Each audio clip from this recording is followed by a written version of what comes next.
അന്താരാഷ്ട്ര നയതന്ത്ര വേദികളിൽ രാജ്യതലവന്മാർ തമ്മിലുള്ള കൂടിക്കാഴ്ചകൾ പലപ്പോഴും രാഷ്ട്രീയ ചർച്ചകളേക്കാൾ കൂടുതൽ ശ്രദ്ധ നേടുന്നത് അവിടെയുള്ള സൗഹൃദ നിമിഷങ്ങളും സാംസ്കാരിക കൈമാറ്റങ്ങളുമാണ്. ലോക നേതാക്കൾക്കിടയിലെ ഈ സൗഹൃദ ചിഹ്നങ്ങളിൽ ഏറ്റവും ശ്രദ്ധേയമായ ഒന്നായി മാറുന്നത് പരസ്പരം കൈമാറുന്ന സമ്മാനങ്ങളാണ്. ഓരോ രാജ്യവും സ്വന്തം പാരമ്പര്യവും സംസ്കാരവും ചരിത്രവും പ്രതിഫലിപ്പിക്കുന്ന സമ്മാനങ്ങളിലൂടെ സൗഹൃദത്തിന്റെ പുതിയ അധ്യായങ്ങൾ തുറക്കാറുണ്ട്. ഇത്തരത്തിൽ വീണ്ടും ശ്രദ്ധ നേടുകയാണ് പ്രധാനമന്ത്രി നരേന്ദ്രമോദിയുടെ അടുത്തിടെ പൂർത്തിയായ 5 രാജ്യങ്ങളിലേക്കുള്ള വിദേശ സന്ദർശനം. UAE, Netherlands, Sweden, Norway, Italy എന്നീ രാജ്യങ്ങളിലേക്കായിരുന്നു ഈ പര്യടനം. പ്രതിരോധം, സമുദ്ര സഹകരണം, ഊർജ്ജ മേഖല, ഇൻഫ്രാസ്ട്രക്ചർ, വ്യാപാരം, സാങ്കേതികവിദ്യ തുടങ്ങിയ നിർണായക മേഖലകളിൽ സഹകരണ കരാറുകൾ ഒപ്പുവെച്ചുകൊണ്ടായിരുന്നു ഈ സന്ദർശന പരമ്പര പൂർത്തിയായത്. എന്നാൽ ഔദ്യോഗിക ചർച്ചകൾക്കൊപ്പം തന്നെ ലോകശ്രദ്ധ പിടിച്ചുപറ്റിയത് വിവിധ രാജ്യങ്ങളിലെ നേതാക്കൾക്ക് പ്രധാനമന്ത്രി കൈമാറിയ ഇന്ത്യയുടെ പൈതൃക സമ്പത്തുകളായിരുന്നു. ഓരോ സമ്മാനത്തിനും പിന്നിൽ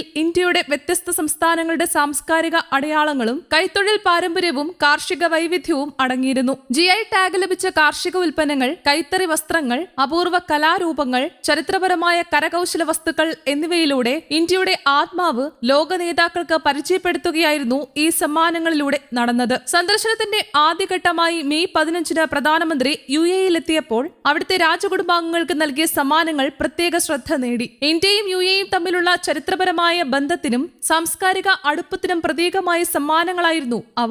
UAE president Sheikh Mohammed bin Zayed Al Nahyan നൽകിയ സമ്മാനങ്ങൾ ഗുജറാത്തിലെ കച്ച് മേഖലയിലെ അത്യപൂർവമായ റോഗൻ പെയിന്റിംഗ് ആണ് പ്രധാന സമ്മാനമായി നൽകിയത്. കൈകൊണ്ട് തുണിയിലേക്ക് പ്രകൃതിദത്ത നിറങ്ങൾ ഉപയോഗിച്ച് വരയ്ക്കുന്ന ഈ കലാരൂപം ഇന്ത്യയിലെ ഏറ്റവും പഴക്കമുള്ള തുണിക്കലാരൂപങ്ങളിലൊന്നായി കണക്കാക്കപ്പെടുന്നു. സമ്മാനമായി നൽകിയ ചിത്രത്തിൽ ട്രീ ഓഫ് ലൈഫ് ആവിഷ്കരിച്ചിരുന്നതായി അറിയുന്നു. വളർച്ച, സമൃദ്ധി, പാരമ്പര്യം, മനുഷ്യബന്ധങ്ങളുടെ തുടർച്ച എന്നിവയുടെ പ്രതീകമായാണ് ഈ രൂപകൽപ്പന വിലയിരുത്തപ്പെടുന്നത്. ഇതിനൊപ്പം ഗുജറാത്തിലെ ജുനഗഡിൽ നിന്നുള്ള പ്രശസ്തമായ GI ടാഗ് ലഭിച്ച കേസർ മാമ്പഴവും സമ്മാനിച്ചു. കുങ്കുമ നിറവും അതുല്യമായ മധുരവുമാണ് ഈ മാമ്പഴത്തിന്റെ പ്രത്യേകത. മാമ്പഴങ്ങളുടെ രാജ്ഞി എന്നറിയപ്പെടുന്ന കേസർ മാമ്പഴം ഇന്ത്യയുടെ കാർഷിക സമ്പത്തിന്റെ പ്രതീകമായും കണക്കാക്കപ്പെടുന്നു. മേഘാലയയിലെ മലഞ്ചെരിവുകളിൽ വളരുന്ന GI ടാഗ് ലഭിച്ച പൈനാപ്പിളും UAE പ്രസിഡന്റിന് നൽകി. ലോകത്തിലെ ഏറ്റവും മധുരമുള്ള പൈനാപ്പിളുകളിൽ ഒന്നായി വിലയിരുത്തപ്പെടുന്ന ഈ പഴം ഇന്ത്യയുടെ വടക്കുകിഴക്കൻ മേഖലയിലെ കാർഷിക വൈവിധ്യത്തെ ലോകത്തിന് പരിചയപ്പെടുത്തുന്ന ഒന്നായി മാറി. രാഷ്ട്രമാതാവ്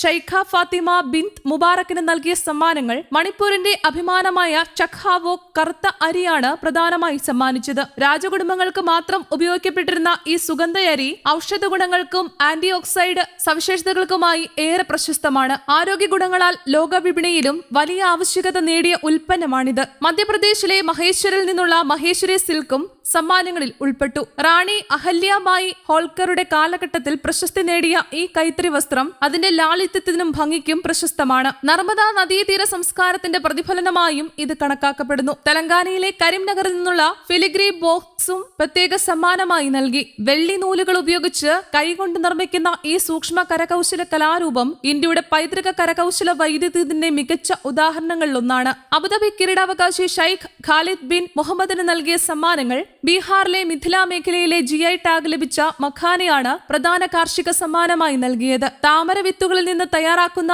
ഈ ഭക്ഷ്യവസ്തു പ്രോട്ടീനും ധാതുക്കളും സമൃദ്ധമായി അടങ്ങിയ ആരോഗ്യകരമായ ഭക്ഷണമായി ലോകമെമ്പാടും ശ്രദ്ധ നേടിക്കൊണ്ടിരിക്കുകയാണ്. ഇതിനൊപ്പം രാജസ്ഥാനിലെ ഉദയ്പൂരിൽ നിന്നുള്ള കൊഫ്തഗാരി വാളും സമ്മാനമായി നൽകി. ഇരുമ്പിൽ സ്വർണവും വെള്ളിയും ഉപയോഗിച്ച് അതിസൂക്ഷ്മമായി അലങ്കരിച്ച ഈ പാരമ്പര്യ വാൾ രാജസ്ഥാന്റെ രാജകീയ പൈതൃകത്തെ പ്രതിനിധീകരിക്കുന്നു. UAE-യുടെ പരമ്പരാഗത ഖഞ്ചറുമായി സാമ്യമുള്ളതിനാൽ ധൈര്യത്തിന്റെയും വീരത്തിന്റെയും പ്രതീകമായി ഇതിനെ വിലയിരുത്തുന്നു. യൂറോപ്യൻ നേതാക്കൾക്കായുള്ള പ്രത്യേക ഇന്ത്യൻ സമ്മാനങ്ങൾ. ഇറ്റലി പ്രധാനമന്ത്രി ജോർജിയ മെലോണിയയ്ക്ക് അസമിന്റെ അഭിമാനമായ മുഗ സിൽക്കും മണിപ്പൂരിലെ അപൂർവമായ ഷിരോയി ലില്ലി സിൽക്കും സമ്മാനമായി നൽകി. ഇന്ത്യയുടെ വടക്കുകിഴക്കൻ മേഖലയിലെ പ്രകൃതി സമ്പത്തിന്റെയും കൈത്തറി പാരമ്പര്യത്തിന്റെയും പ്രതീകങ്ങളായിരുന്നു ഇവ. ഇറ്റലി പ്രസിഡന്റ് സെർജിയോ മാറ്ററല്ലയ്ക്ക് ഇന്ത്യൻ ശാസ്ത്രീയ സംഗീതത്തിലെ ഇതിഹാസ ഗായകരായ ഭീംസെൻ ജോഷിയും MS സുബ്ബലക്ഷ്മിയും ആലപിച്ച ഗാനങ്ങളുടെ ശേഖരം ഉൾപ്പെടുത്തിയ മാർബിൾ ബോക്സാണ് സമ്മാനമായി നൽകിയത്. ഇന്ത്യൻ സംഗീത പൈതൃകത്തിന്റെ മഹത്വം ലോകത്തിന് പരിചയപ്പെടുത്തുന്ന നീക്കമായാണ് ഇത് വിലയിരുത്തപ്പെട്ടത്. നെതർലൻഡ്സ് പ്രധാനമന്ത്രി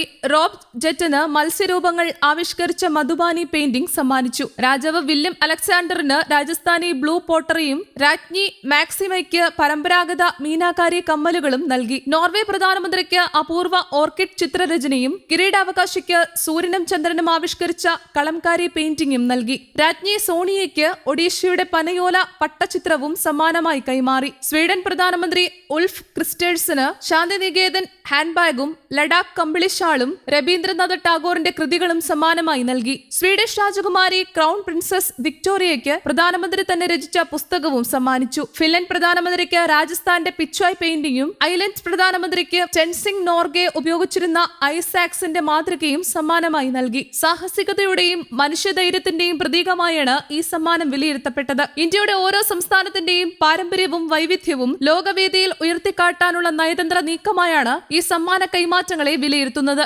രാഷ്ട്രീയ ചർച്ചകൾക്കപ്പുറം സോഫ്റ്റ് ഡിപ്ലോമസിയുടെ ശക്തമായ ഉദാഹരണമായി ഈ സന്ദർശനം മാറിയിരിക്കുകയാണ്. News desk Kerala Kaumudi.